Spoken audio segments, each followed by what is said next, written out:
Hi hello नमस्कार. तुम्ही आपला कालचा व्हिडिओ तर बघितला असेलच. नमस्कार सर्वांना, कसे आहात? तर आता बघा हा सकाळचा आहे. सकाळचा टाईम आता 10 वाजले. बघू शकता बाहेर ऊन. असं बसायला केलेलं आहे. इथं आमची गाय असते आणि ही जी झाडं आहेत ना, मी मुंबईवरून आणलेली आहेत लावण्यासाठी. इथं आता आमचा चहा नाश्ता वगैरे झालेला आहे. जेवण वगैरे आता बनवायचं बाकी आहे. तर चला आता आपण किचनमध्ये जाऊया.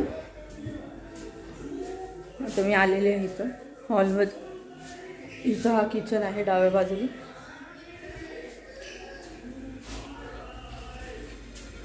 आता आपण आलो आहोत किचनमध्ये.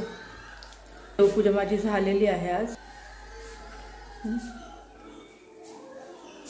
आता मला पसारा सगळा आवरायचं आहे, सगळं काम करायचं बाकी आहे. दूध गरम करायचं आहे, ते पण मी केलं नव्हतं. तर चला आता बनवलेलं आहे, ते पूर्ण जेव्हा रेडी होईल तेव्हाच मी सगळं दाखवणार आहे. तर आता इथं नळाला पाणी आलं होतं म्हणून मी इथं पाणी भरून घेतलं. नंतर इथं झाडांना सुद्धा पाणी घातलं. आता इथं मी जेवण माझ्या गावाचा आज पहिला दिवस आहे. तर बघूया मम्मीने काय बनवलं जेवायला. मम्मी आज जेवायला काय बनवलंय? आज जेवायला ना चपाती बनवली आहे, शेवग्याच्या शेंगेचं कालवण आणि भात. अच्छा. इथे चपाती आहे, इथं कालवण बनवलंय, इथं कालवण बनवलंय. नंतर मस्तपैकी आमचं जेवण झालं होतं, बाहेर बसलो होतो. तर इथं गप्पा चालू होत्या.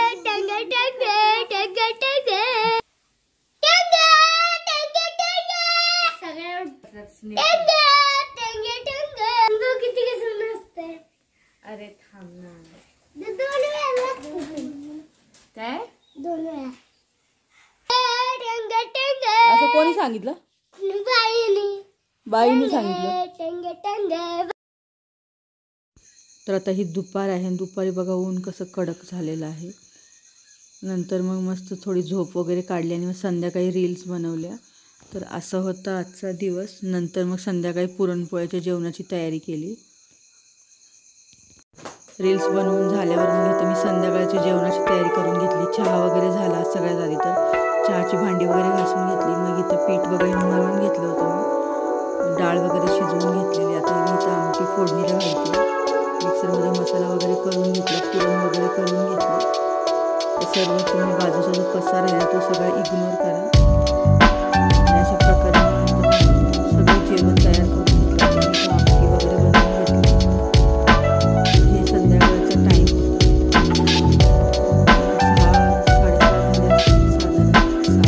7 वाजले. त्यानंतर मग मंदिरात वगैरे जाऊन आली. देवीचं दर्शन घेण्यासाठी.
तर असं झालं आमचं होळीचं दर्शन. तर इथं मला एक गोष्ट म्हणजे मला दर्शनास आली की इथं सगळे माणसंच आहेत नैवेद्य वगैरे दाखवण्यासाठी आलेले. तिथं लेडीज अशा किंवा बायका अशा कोणीच नव्हती. याचं उत्तर काय मला समजलं नाही. तुम्हाला समजलं असेल तर नक्की कमेंटमध्ये सांगा.